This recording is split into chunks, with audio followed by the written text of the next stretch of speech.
എല്ലാ കൂട്ടുകാർക്കും smart class PSCയുടെ പുതിയൊരു വീഡിയോയിലേക്ക് സ്വാഗതം. ഇന്ന് നമ്മൾ നോക്കാൻ പോകുന്നത് ഉത്തര മഹാസമതലത്തെ കുറിച്ചിട്ടാണ്. ഇന്ത്യയുടെ ഭൂപ്രകൃതി അനുസരിച്ച് പ്രധാനമായും ഇന്ത്യയെ 5ആയി തരംതിരിച്ചിട്ടുണ്ട്. അതിലെ രണ്ടാമത്തേതാണ് ഉത്തര മഹാസമതലം അല്ലെങ്കിൽ നോർത്തേൺ പ്ലെയിൻസ് ഓഫ് ഇന്ത്യ. നമുക്ക് ഉത്തര മഹാസമതലത്തെ കുറിച്ച് വിശദമായിട്ട് നോക്കാം. ഉത്തരപർവ്വത മേഖലയിൽ നിന്ന് ഉത്ഭവിക്കുന്ന നദികളാണ് ഹിമാലയൻ നദികൾ. അതായത് നദികളെ പ്രധാനമായിട്ട് 2ആയിട്ട് തരംതിരിച്ചിട്ടുണ്ട്. അത് ഏതൊക്കെയാണ്? ഹിമാലയൻ നദികളെന്നും ഉപദ്വീപീയ നദികളെന്നും. അപ്പോൾ ഹിമാലയൻ നദികൾ ഏതൊക്കെയാണ്? സിന്ധു, ഗംഗ, ബ്രഹ്മപുത്ര എന്നിവയാണ് ഹിമാലയൻ നദികൾ. ഹിമാലയൻ നദികളുടെ ഉത്ഭവസ്ഥാനം എവിടെയാണ്? ഉത്തരപർവ്വത മേഖലയിൽ നിന്നാണ് ഹിമാലയൻ നദികൾ ഉത്ഭവിക്കുന്നത്. ഈ ഹിമാലയൻ നദികളും അവയുടെ പോഷക നദികളും വഹിച്ചുകൊണ്ടുവരുന്ന അവസാദങ്ങൾ നിക്ഷേപിച്ചുണ്ടായ ബലഭൂയിഷ്ഠമായ സമതല പ്രദേശമാണ് ഉത്തര മഹാസമതലം. ഉത്തരപർവ്വത മേഖല എന്ന് പറയുമ്പോൾ തന്നെ നമ്മൾക്കറിയാം അല്ലേ, ചെങ്കുത്തായ പർവ്വത പ്രദേശങ്ങളാണ് ഉത്തരപർവ്വത മേഖല. ഇവിടെ നിന്നാണ് ഹിമാലയൻ നദികൾ ഉത്ഭവിക്കുന്നത്. ഈ ഭൂപ്രകൃതി ഇങ്ങനെ ആയതുകൊണ്ട് തന്നെ ഇവിടെ നിന്ന് നദികൾ ഒഴുകി വരുമ്പോൾ എന്തെടുക്കും? അവിടെയുള്ള ധാരാളം അവശിഷ്ടങ്ങൾ അല്ലെങ്കിൽ അവസാദങ്ങൾ വഹിച്ചു കൊണ്ടുവരികയും സമതല പ്രദേശത്ത് നിക്ഷേപിക്കുകയും ചെയ്യും. ഇങ്ങനെ രൂപം കൊള്ളുന്ന സമതല പ്രദേശമാണ് ഉത്തര മഹാസമതലം. ഇന്ത്യയുടെ ധാന്യപുരം എന്നറിയപ്പെടുന്ന ഉത്തര മഹാസമതലം ലോകത്തിലെ ഏറ്റവും വിസ്തൃതമായ എക്കൽ സമതലമാണ്. ഇനി ഉത്തര മഹാസമതലത്തിൽ ഉൾപ്പെട്ടിരിക്കുന്ന പ്രദേശങ്ങൾ ഏതൊക്കെയാണെന്ന് നോക്കാം. അതായത് പഞ്ചാബ്, ഹരിയാന, ഉത്തർപ്രദേശ്, ബീഹാർ, പശ്ചിമ ബംഗാൾ, അസം, മധ്യപ്രദേശ്, ത്രിപുര, രാജസ്ഥാനിലെ ചില പ്രദേശങ്ങൾ. ഇത്രയും പ്രദേശങ്ങൾ ഉത്തര മഹാസമതലത്തിൽ ഉൾപ്പെട്ടിട്ടുണ്ട്. ഇവിടെ ഉത്തര മഹാസമതലത്തിന്റെ ചിത്രമാണ് കൊടുത്തിരിക്കുന്നത്. നമ്മൾ ജിയോഗ്രഫി പഠിക്കുമ്പോൾ മനസ്സിലാക്കി പഠിക്കുകയാണെങ്കിൽ കാണാതെ പഠിക്കേണ്ട ആവശ്യമൊന്നും വരത്തില്ല. ആ ചിത്രമൊക്കെ മനസ്സിലുണ്ടെങ്കിൽ അല്ലെങ്കിൽ ഇന്ത്യയുടെ മാപ്പൊക്കെ നമ്മുടെ മനസ്സിലുണ്ടെങ്കിൽ നമ്മൾക്ക് ഓരോ കാര്യം പറയുമ്പോൾ അറിയാതെ തന്നെ ആ പിക്ചർ മനസ്സിലേക്ക് വരും. ഇവിടെയാണെങ്കിൽ ഉത്തര മഹാസമതലത്തെ 4ആയിട്ട് തരംതിരിച്ചിട്ടുണ്ട്. അത് ഏതൊക്കെയാണ്? ഒന്നാമത്തേത് രാജസ്ഥാൻ സമതലം, രണ്ടാമത്തേത് പഞ്ചാബും ഹരിയാനയും ചേർന്നിട്ടുള്ള ഒരു സമതലം, മൂന്നാമത്തേത് ഗംഗാ സമതലം, നാലാമത്തേത് ബ്രഹ്മപുത്ര സമതലം. ഇവിടെ ഗംഗാ സമതലം എന്ന് പറയുന്നത് ഡൽഹി, ഉത്തർപ്രദേശ്, ബീഹാർ, വെസ്റ്റ് ബംഗാൾ ഇത്രയും സ്ഥലം കൂടി ചേരുന്നതാണ് ഗംഗാ സമതലം. ബ്രഹ്മപുത്ര സമതലത്തില് ആസാമാണ് വരുന്നത്. അവസാദ നിക്ഷേപത്തിന് കാരണമാവുന്ന നദികളെ അടിസ്ഥാനമാക്കി ഉത്തര മഹാസമതലത്തെ 4ആയി തരംതിരിച്ചിരിക്കുന്നു. അത് ഏതൊക്കെയാണ്? പഞ്ചാബ് ഹരിയാന സമതലം, ഗംഗാ സമതലം, ബ്രഹ്മപുത്ര സമതലം, മരുസ്ഥലി ബാഗർ സമതലം. അപ്പോൾ ഇവിടെ എന്തിന്റെ അടിസ്ഥാനത്തിലാണ് സമതലത്തിനെ തരംതിരിച്ചിരിക്കുന്നത്? അതായത് ഏതൊക്കെ നദികൾ ഏതൊക്കെ പ്രദേശത്ത് അവസാദങ്ങൾ നിക്ഷേപിക്കുന്നു എന്നതിനെ അടിസ്ഥാനമാക്കിയിട്ടാണ് ഇവിടെ തരംതിരിച്ചിരിക്കുന്നത്. ഒന്നാമത്തേതാണ് പഞ്ചാബ് ഹരിയാന സമതലം. ഇവിടെയാണെങ്കിൽ സിന്ധു നദിയും സിന്ധു നദിയുടെ പോഷക നദികളായ ചലം, ചിനാബ്, രവി, ബിയാസ്, സത്ലജ് തുടങ്ങിയ നദികളും വഹിച്ചുകൊണ്ടുവരുന്ന അവസാദങ്ങൾ നിക്ഷേപിച്ചിട്ടുണ്ടാകുന്നതാണ് പഞ്ചാബ് ഹരിയാന സമതലം. നമുക്കറിയാം പഞ്ചാബ് എവിടെയാണ് സ്ഥിതി ചെയ്യുന്നത്? ഇന്ത്യയുടെ വടക്കു പടിഞ്ഞാറുള്ള ഒരു സംസ്ഥാനമാണ് പഞ്ചാബ്. സിന്ധു നദി എവിടെ നിന്നാണ് ഉത്ഭവിക്കുന്നത്? സിന്ധു നദിയുടെ ഉത്ഭവം ടിബറ്റിലെ മാനസ സരോവർ തടാകത്തിന് വടക്കുള്ള ബോഗാർച്ചു ഗ്ലേഷ്യറിൽ നിന്നാണ്. ഈ സിന്ധു നദി ജമ്മു കാശ്മീരിലെ ലഡാക്കിലൂടെ ഒഴുകി അറബിക്കടലിൽ പതിക്കുന്നു. പടിഞ്ഞാറോട്ടൊഴുകുന്ന ഏക ഹിമാലയൻ നദി ഏതാണെന്ന് ചോദിച്ചാലും അതേതാണ്? അത് സിന്ധു തന്നെയാണ്. അടുത്തത് ഗംഗാ സമതലം. ഗംഗാ സമതലം എങ്ങനെയാണ് രൂപപ്പെടുന്നതെന്ന് നോക്കാം. അതായത് ഗംഗയുടെ പോഷക നദികളായ കോസി, ഗോമതി, യമുന, ഗണ്ഡക് ഈ നദികളെല്ലാം കൂടി വഹിച്ചുകൊണ്ടുവരുന്ന അവസാദങ്ങൾ ഏതൊക്കെ സ്ഥലങ്ങളിൽ വരുന്നു? ഹരിയാന, ഡൽഹി, ഉത്തർപ്രദേശ്, ബീഹാർ എന്നീ സംസ്ഥാനങ്ങളുടെ ചില പ്രദേശങ്ങളിൽ നിക്ഷേപിക്കപ്പെട്ട് രൂപം കൊള്ളുന്നതാണ് ഗംഗാ സമതലം. അടുത്തത് ബ്രഹ്മപുത്ര സമതലം. ബ്രഹ്മപുത്ര സമതലത്തിലാണെങ്കിൽ ബ്രഹ്മപുത്രയും ബ്രഹ്മപുത്രയുടെ പോഷക നദിയായ മാനസും വഹിച്ചുകൊണ്ടുവരുന്ന അവസാദങ്ങൾ നിക്ഷേപിച്ച് രൂപം കൊള്ളുന്ന സമതലമാണ് ബ്രഹ്മപുത്ര താഴ്വര. ഇത് എവിടെയാണ് കാണപ്പെടുന്നത്? അസമിലാണ് ബ്രഹ്മപുത്ര താഴ്വര അല്ലെങ്കിൽ ബ്രഹ്മപുത്ര സമതലം കാണപ്പെടുന്നത്. ബ്രഹ്മപുത്രയുടെ ഉത്ഭവം എവിടെ നിന്നാണ്? ടിബറ്റിലെ മാനസ സരോവർ തടാകത്തിനടുത്തുള്ള ചെമയുങ്തുങ് ഹിമാനിയിൽ നിന്നാണ് ബ്രഹ്മപുത്ര ഉത്ഭവിക്കുന്നത്. അടുത്തത് മരുസ്ഥലി ബാഗർ സമതലം. അതായത് ലൂണി നദിയും സരസ്വതി നദിയും വഹിച്ചുകൊണ്ടുവരുന്ന അവസാദങ്ങൾ രാജസ്ഥാനിലെ ചില പ്രദേശങ്ങളിൽ അടിഞ്ഞുകൂടി രൂപം കൊള്ളുന്ന സമതലമാണ് മരുസ്ഥലി ബാഗർ പ്രദേശങ്ങൾ. ഈ സരസ്വതി നദി എന്ന് പറയുന്നത് ഭൂമിക്കടിയിൽ കൂടി ഒഴുകുന്നു എന്ന് വിശ്വസിക്കപ്പെടുന്ന ഒരു നദിയാണ് സരസ്വതി.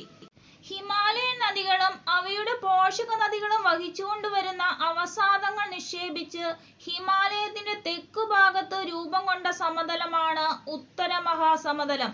നമ്മൾക്കറിയാം ഹിമാലയൻ നദികൾ എന്ന് പറയുന്നത് സിന്ധു, ഗംഗ, ബ്രഹ്മപുത്രയാണ്. അതായത് സിന്ധു നദിയും ഗംഗാ നദിയും ബ്രഹ്മപുത്ര നദിയും വഹിച്ചുകൊണ്ടുവരുന്ന അവസാദങ്ങൾ നിക്ഷേപിച്ച് രൂപപ്പെടുന്ന സമതലമായതുകൊണ്ട് ഇതിനെ സിന്ധു ഗംഗ ബ്രഹ്മപുത്ര സമതലം എന്നും അറിയപ്പെടുന്നു. ഇന്ത്യയിലെ ഏറ്റവും വലിയ കാർഷിക ഭൂമിയാണ് ഉത്തര മഹാസമതലം. ഉത്തരപർവ്വത മേഖലയ്ക്കും ഉപദ്വീപീയ പീഠഭൂമിക്കും ഇടയിലുള്ള ഭൂപ്രകൃതി വിഭാഗമാണ് ഉത്തര മഹാസമതലം. ലോകത്തിലെ ഏറ്റവും വിസ്തൃതമായ എക്കൽ സമതലമാണ് ഉത്തര മഹാസമതലം. ഇതിന്റെ വിസ്തൃതി എത്രയാണ്? ഏകദേശം 7,00,000 ചതുരശ്ര കിലോമീറ്റർ ആണ്. അതേപോലെ തന്നെ ഇന്ത്യൻ കൃഷിയുടെ നട്ടെല്ലെന്ന് ചോദിച്ചാലും ഇന്ത്യയുടെ ധാന്യപുര എന്നറിയപ്പെടുന്ന ഭൂപ്രദേശം ഏതെന്ന് ചോദിച്ചാലും അതിന്റെ എല്ലാം ഒരേ ഒരു ഉത്തരം ഏതാണ്? ഉത്തര മഹാസമതലം. ഇത് SCRT കൊടുത്തിട്ടുള്ള ഒരു ബോക്സ് ആണ്. നദികൾ മെനഞ്ഞ സമതലങ്ങൾ. അതായത് ഏതേതു നദികളുടെ നിക്ഷേപണത്തിന്റെ ഫലമായാണ് രൂപം കൊണ്ടിട്ടുള്ളത് എന്നതിന്റെ അടിസ്ഥാനത്തിൽ ഉത്തര മഹാസമതലത്തെ പല ഭാഗങ്ങളായി തരംതിരിച്ചിട്ടുണ്ട്. അത് ഏതൊക്കെയാണെന്ന് നോക്കാം. അതായത് ഒന്നാമത്തെ കോളത്തില് സമതലത്തിന്റെ പേരാണ് കൊടുത്തിരിക്കുന്നത്.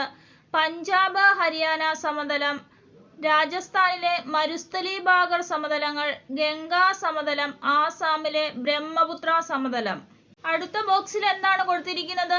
ഭൂരൂപീകരണത്തിന് കാരണമാകുന്ന നദികൾ. അതായത് സിന്ധുവും സിന്ധുവിന്റെ പോഷക നദികളും ചേർന്ന് രൂപീകൃതമായ സമതലമാണ് പഞ്ചാബ് ഹരിയാന സമതലം. അടുത്തത് ലൂണി സരസ്വതി നദികൾ കാരണം രൂപം കൊണ്ട സമതലമാണ് രാജസ്ഥാനിലെ മരുസ്ഥലി ബാഗർ സമതലങ്ങൾ. ഗംഗയും ഗംഗയുടെ പോഷക നദികളും ചേർന്ന് രൂപം കൊണ്ട സമതലമാണ് ഗംഗാ സമതലം. ബ്രഹ്മപുത്രയും ബ്രഹ്മപുത്രയുടെ പോഷക നദികളും ചേർന്ന് രൂപം കൊണ്ടതാണ് ആസാമിലെ ബ്രഹ്മപുത്ര സമതലം. ഉത്തരേന്ത്യൻ മഹാസമതലം എക്കൽ മണ്ണിന് പ്രശസ്തമാണ്. അതായത് കൃഷിക്ക് ഏറ്റവും അനുയോജ്യമായ മണ്ണാണ് ഫലഭൂയിഷ്ഠമായ എക്കൽ മണ്ണ്. ഉത്തരേന്ത്യൻ മഹാസമതലം എന്ന് പറയുമ്പോൾ തന്നെ നമ്മൾക്കറിയാം അല്ലേ, നദികൾ വഹിച്ചു കൊണ്ടുവരുന്ന അവസാദങ്ങൾ അടിഞ്ഞ് രൂപം കൊണ്ട ഒരു മേഖലയാണ് ഉത്തര മഹാസമതലം. അന്നേരം അവിടുത്തെ മണ്ണിന്റെ ഫലഭൂയിഷ്ടി എത്രത്തോളം ഉണ്ടെന്ന് നമ്മൾക്കറിയാം. അതായത് ഗ്രേറ്റ് നോർത്ത് ഇന്ത്യൻ സമതലം 4 ഭാഗങ്ങളായി തരംതിരിച്ചിരിക്കുന്നു. ഇത് ഏതൊക്കെയാണ്? ബാബർ, ബങ്കർ, ഗാദർ, ടെറായ്. ഇംഗ്ലീഷിൽ പറയുമ്പോൾ നമ്മൾ ടെറായ് എന്നാണ് പറയുന്നത്. ഈ ചിത്രം നന്നായിട്ട് മനസ്സിലാക്കിയാൽ തന്നെ പിന്നെ നമ്മൾക്ക് അധികം ഒന്നും പഠിക്കേണ്ടി വരത്തില്ല. ഈ ചിത്രം മനസ്സിലുണ്ടെങ്കിൽ നമ്മൾക്ക് ആൻസർ എഴുതാൻ സാധിക്കും. ആദ്യത്തേത് ഹിമാലയ കൊടുത്തിരിക്കുന്നത് അല്ലേ, അതിന്റെ താഴെ എന്താണ്? ബാബർ. ആ ബാബർ എന്ന് പറയുന്ന ഏരിയയിൽ എന്താണ് കാണുന്നത്? പാറക്കല്ലുകളൊക്കെ കിടക്കുന്ന ഒരു ചിത്രമാണ് കാണിച്ചിരിക്കുന്നത്. ഇവിടെ നമുക്ക് ഇങ്ങനെ ആലോചിച്ച് വെക്കാം, എങ്ങനെ ഹിമാലയത്തിൽ നിന്നും അടർന്നു വീഴുന്ന പാറക്കല്ലുകളൊക്കെ അതിന്റെ തൊട്ട് താഴെയുള്ള പ്രദേശങ്ങളിൽ കിടക്കുന്നു. ഈ നദികൾ അവസാദങ്ങളൊക്കെ കൊണ്ടുപോകത്തേ ഉള്ളൂ, പാറക്കല്ലുകളൊക്കെ കൊണ്ടുപോകുമോ? ഇല്ല, അത് അവിടെയൊക്കെ ഇങ്ങനെ കിടക്കും. അടുത്ത ഒരു പച്ച നിറത്തിലുള്ള ഭാഗം കാണിച്ചിട്ടുണ്ട്, അതേതാണ്? അതാണ് ടെറായി. പിന്നെ വരുന്നത് ബങ്കർ. ബങ്കറും ഖാദറും നമ്മൾ ഓൾറെഡി പഠിച്ചിട്ടുണ്ട് അല്ലേ. അതായത് പഴയ എക്കൽ മണ്ണാണ് ബങ്കർ. ഖാദർ എന്ന് പറയുന്നത് പുതിയ എക്കൽ മണ്ണാണ്. അതിന്റെ നടുക്കൂടെ നദി ഒഴുകുന്നതും കാണാം. ബാബർ സമതലം. ബാബർ സമതലം ചിത്രത്തിൽ കണ്ടത് ഓർമ്മയുണ്ടോ? കല്ലുകളൊക്കെ നിറഞ്ഞു കിടക്കുന്ന ഒരു സമതലം. ജമ്മു മുതൽ അസം വരെയുള്ള ശിവാലിക്കിന്റെ തെക്ക് ഭാഗത്താണ് ബാബർ സമതലങ്ങൾ സ്ഥിതി ചെയ്യുന്നത്. ഈ തെക്ക് എന്ന് പറയുമ്പോൾ തൊട്ടു താഴെയുള്ള പ്രദേശമാണ് തെക്കായിട്ട് വരുന്നത്. കിഴക്കൻ മേഖലയെ അപേക്ഷിച്ച് പടിഞ്ഞാറൻ മേഖലയിലാണ് ബാബർ സമതലങ്ങൾക്ക് വീതി കൂടുതലുള്ളത്. ഇതില് ജമ്മു മുതൽ അസം വരെ ഉള്ള ശിവാലിക്കിന്റെ ഭാഗം എന്ന് പറഞ്ഞിട്ടുണ്ട്. ഇതില് കിഴക്ക് എവിടെ വരും, പടിഞ്ഞാറ് എവിടെ വരും? അതായത് കിഴക്കു ഭാഗത്തുള്ള സംസ്ഥാനമാണ് അസം, പടിഞ്ഞാറ് ഭാഗത്തുള്ള സംസ്ഥാനമാണ് ജമ്മു കാശ്മീർ. അതായത് ജമ്മു കാശ്മീരിന്റെ ഭാഗത്തുള്ള സമതലങ്ങൾക്ക് വീതി കൂടുതലും അസമിന്റെ ഭാഗത്തുള്ള സമതലങ്ങൾക്ക് വീതി കുറവുമായിരിക്കും. ഇനി ബാബർ സമതലത്തിന്റെ പ്രത്യേകതകൾ എന്തൊക്കെയാണെന്ന് നോക്കാം. ബാബർ മേഖലയിൽ ചരളും തരംതിരിക്കപ്പെടാത്ത അവശിഷ്ട നിക്ഷേപങ്ങളും ഉൾപ്പെടുന്നു. മണ്ണിൽ കാണപ്പെടുന്ന ഈ അവശിഷ്ടം ഹിമാലയൻ പർവ്വതനിരകളിൽ നിന്ന് ഇറങ്ങുന്ന നദികളാണ് നിക്ഷേപിക്കുന്നത്. ഈ പ്രദേശം കൃഷിക്ക് അനുയോജ്യമല്ല. വലിയ വേരുകളുള്ള വലിയ മരങ്ങളാൽ ഈ പ്രദേശം നിബിഡമാണ്. അന്നേരം നമുക്ക് പ്രധാനമായും ഇവിടെ ഓർത്തു വെക്കാനുള്ളത് എന്താണ്? കൃഷിക്ക് അനുയോജ്യമായ മേഖലയാണ് ഉത്തര മഹാസമതലം. എന്നാൽ ഇതിന്റെ ഭാഗമായ ബാബർ മേഖല കൃഷിക്ക് അനുയോജ്യമല്ല. ശിവാലിക് മലനിരകൾക്ക് സമാന്തരമായി 8 മുതൽ 10 കിലോമീറ്റർ വരെ നീളമുള്ള ഇടുങ്ങിയ ബെൽറ്റാണ് ബാബർ. ഇതിന്റെ ഫലമായി പർവ്വതങ്ങളിൽ നിന്ന് വരുന്ന അരുവികളും നദികളും വഹിച്ചുകൊണ്ടുവരുന്ന പാറകളും മറ്റു ഭാരമുള്ള വസ്തുക്കളും ഈ മേഖലയിൽ നിക്ഷേപിക്കപ്പെടുന്നു. ചിലപ്പോൾ ഈ മേഖലയിൽ നദികൾ തന്നെ അപ്രത്യക്ഷമാകാറുണ്ട്. അടുത്തത് ടെറായി. ബാബറിന്റെ തെക്ക് ഭാഗത്താണ് ടെറായി ബെൽറ്റ്. തെക്കുഭാഗം എന്ന് പറയുമ്പോൾ തൊട്ടു താഴെയായിട്ട് വരും.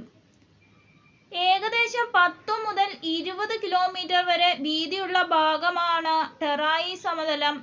ഈ ടെറായി ഭാഗത്താണെങ്കിൽ ഭൂരിഭാഗം അരുവികളും നദികളും ശരിയായി വേർതിരിക്കപ്പെട്ട ഒരു ചാനലുമില്ലാതെ വീണ്ടും ഉയർന്നു വരുന്നു. അതുവഴി ടെറായി എന്നറിയപ്പെടുന്ന ചതുപ്പു നിലവും സൃഷ്ടിക്കപ്പെടുന്നു. നമ്മൾ ബാബർ പഠിച്ചപ്പോൾ പറഞ്ഞല്ലേ, കൃഷിക്ക് അനുയോജ്യമല്ലാത്തതും ചരലുകളും കല്ലുകളും നിറഞ്ഞൊരു ഭാഗമാണ് ബാബർ. ഇവിടെ പല സ്ഥലങ്ങളിലും നദികൾ അപ്രത്യക്ഷമാകുന്നു എന്ന് പറഞ്ഞാൽ ചിലപ്പോൾ ഈ സമതലത്തിന്റെ അടിയിലൂടെ ആയിരിക്കും ഒഴുകി വരുന്നത്. ഇത് ടെറായി എത്തുമ്പോഴേക്കും മുകൾ ഭാഗത്ത് വരികയും ഇവിടെ പ്രത്യേകിച്ച് വേർതിരിവൊന്നും കാണത്തില്ല. ഓരോ നദിക്കും അല്ലെങ്കിൽ അരുവികൾക്കും ഒന്നും പ്രത്യേക വേർതിരിവൊന്നും കാണത്തില്ല. ഇത് ഈ ടെറായി ഭാഗത്ത് വീണ്ടും ഉയർന്നു വരികയും അവിടെ ചതുപ്പ് നിലങ്ങൾ സൃഷ്ടിക്കുകയും ചെയ്യുന്നു. ഈ ടെറായി പ്രദേശത്ത് പ്രകൃതിദത്തമായ സസ്യജാലങ്ങളുടെ ആഡംബര വളർച്ചയും വൈവിധ്യമാർന്ന വന്യജീവികളുമുണ്ട്. ഒരു കാലത്ത് നിബിഡ വനങ്ങളാൽ മൂടപ്പെട്ടിരുന്ന പ്രദേശങ്ങളാണ് ടെറായി സമതലം. എന്നാൽ ഇന്ന് ടെറായി ഭൂമിയുടെ ഭൂരിഭാഗവും തിരിച്ചുപിടിച്ച് കൃഷിഭൂമിയാക്കി. ഏതൊക്കെ സംസ്ഥാനങ്ങളുടെ ഭാഗങ്ങളാണ് ടെറായി സമതലത്തിൽ കൃഷി ഇറക്കിയത്? പ്രത്യേകിച്ച് പഞ്ചാബ്, ഉത്തർപ്രദേശ്, ഉത്തരാഖണ്ഡ് തുടങ്ങിയ സംസ്ഥാനങ്ങളിലാണ്. ബങ്കർ എന്ന് പറയുന്നത് പഴയ അലൂവിയൽ നിക്ഷേപമാണ്. അലൂവിയൽ സോയിൽ എന്ന് പറയുന്നത് എന്താണ്? എക്കൽ മണ്ണിനെയാണ് അലൂവിയൽ സോയിൽ എന്ന് പറയുന്നത്. കൂടാതെ ടെറസ് പോലുള്ള സവിശേഷതകളുമുണ്ട്. അവ വെള്ളപ്പൊക്ക സമതലത്തിന് മുകളിലാണ്. സാധാരണ വെള്ളപ്പൊക്ക സമതലം എവിടെയാണ് കാണപ്പെടുന്നത്? അത് ഗാദറിലാണ് കാണപ്പെടുന്നത്.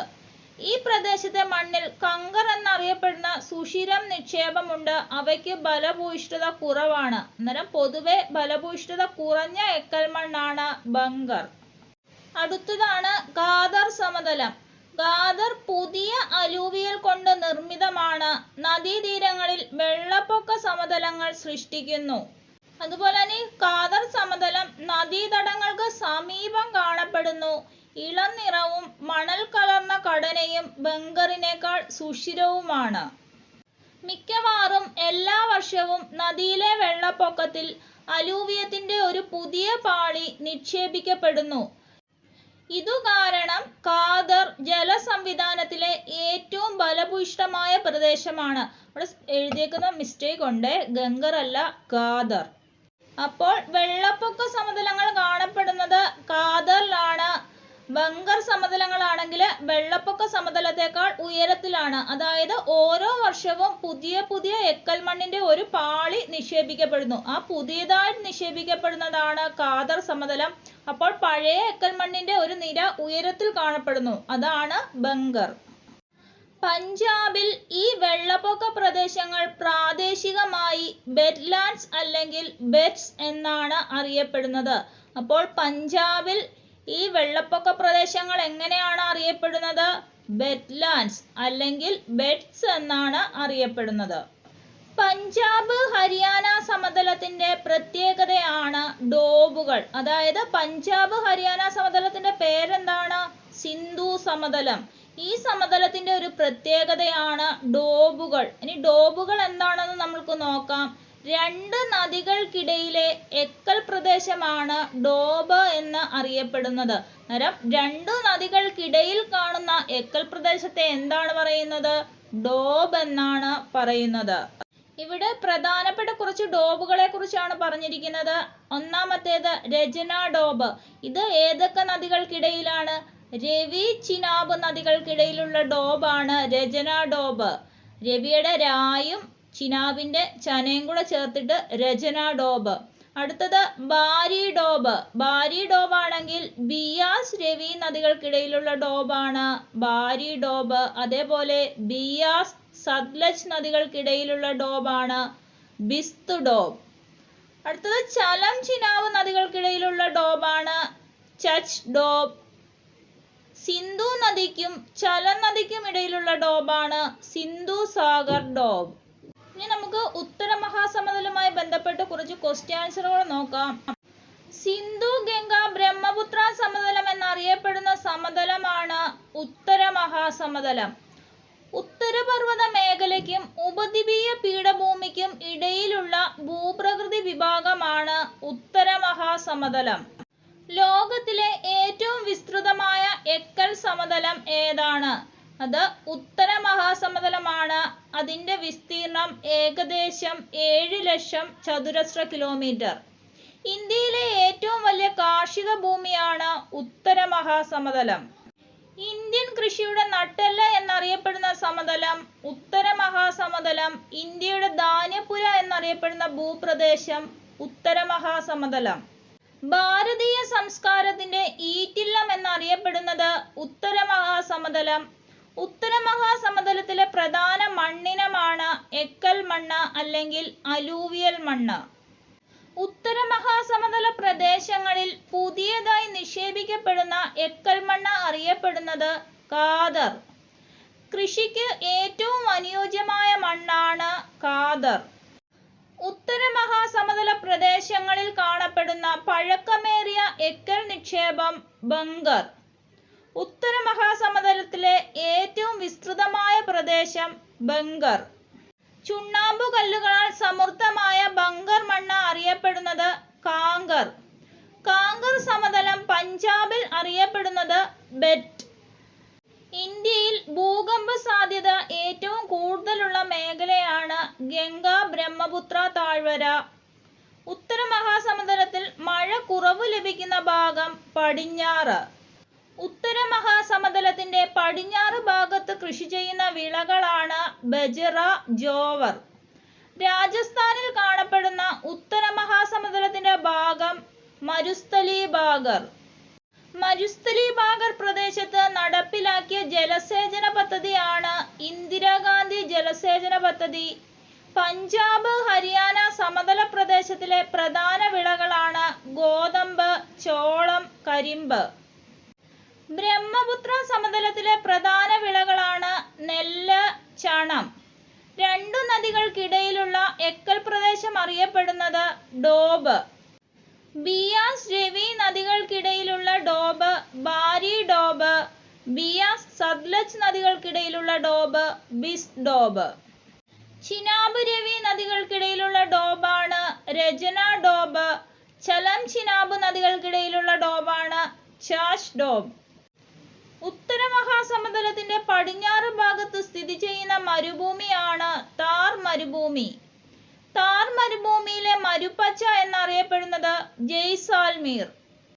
സിന്ധു ചലം നദികൾക്കിടയിലുള്ള ഡോബാണ് സിന്ധു സാഗർ. ഗംഗാ സമതലത്തിന്റെ 3 തരം തിരിവുകളാണ് അപ്പർ ഗംഗാ സമതലം, മിഡിൽ ഗംഗാ സമതലം, ലോവർ ഗംഗാ സമതലം. ഇന്ത്യയിലെ ഏറ്റവും വരണ്ട പ്രദേശമാണ് ജയ്സാൽമീർ. രാജസ്ഥാൻ സമതലത്തിലൂടെ ഒഴുകുന്ന നദിയാണ് ലൂണി. ഗംഗാ സമതലത്തിന് കീഴ്ഭാഗത്തായി രൂപം കൊള്ളുന്ന ഡെൽറ്റ സുന്ദർബൻ ഡെൽറ്റ. ലോകത്തിലെ ഏറ്റവും വലിയ കണ്ടൽക്കാടാണ് സുന്ദർബൻ ഡെൽറ്റ. ലോകത്തിലെ ഏറ്റവും വലിയ ഡെൽറ്റ സുന്ദർബൻ ഡെൽറ്റ. ബാബർ പ്രദേശത്ത് അപ്രത്യക്ഷമാകുന്ന ജലപ്രവാഹം വീണ്ടും ഉപരിതലത്തിൽ ദൃശ്യമാകുന്ന പ്രദേശമാണ് ടെറായ്. ദുധാൻ നാഷണൽ പാർക്ക് ഉത്തർപ്രദേശ് സ്ഥിതി ചെയ്യുന്ന ഭൂപ്രദേശമാണ് ടെറായ്. ദുധാൻ നാഷണൽ പാർക്ക് എവിടെയാണ് സ്ഥിതി ചെയ്യുന്നത് ചോദിച്ചാൽ അത് ഉത്തർപ്രദേശിലാണ്. പിന്നെ ഇതിന്റെ പ്രത്യേകത എന്താണ്? ഒരു ടെറായ് പ്രദേശത്ത് അല്ലെങ്കിൽ ഒരു ടെറായ് സമതലത്തിൽ സ്ഥിതി ചെയ്യുന്ന നാഷണൽ പാർക്ക് ഏതാണെന്ന് ചോദിച്ചാൽ അത് ദുധാൻ നാഷണൽ പാർക്കാണ്. ഇത് ഉത്തർപ്രദേശിൽ സ്ഥിതി ചെയ്യുന്നു. ഇന്ത്യ പാക് വിഭജനത്തിന് ശേഷം പാകിസ്ഥാനിലെ കുടിയേറ്റക്കാർക്ക് കൃഷിഭൂമിക്ക് വേണ്ടി ഒരുക്കിയെടുത്ത പ്രദേശമാണ് ടെറായ്. ക്ലാസുകൾ പ്രയോജനകരമാണെന്ന് തോന്നുന്നുവെങ്കിൽ ലൈക്ക് ചെയ്യുക, ഷെയർ ചെയ്യുക, സബ്സ്ക്രൈബ് ചെയ്യുക. നിങ്ങളുടെ അഭിപ്രായങ്ങൾ കമന്റ് ബോക്സിൽ അറിയിക്കുക. Thank you.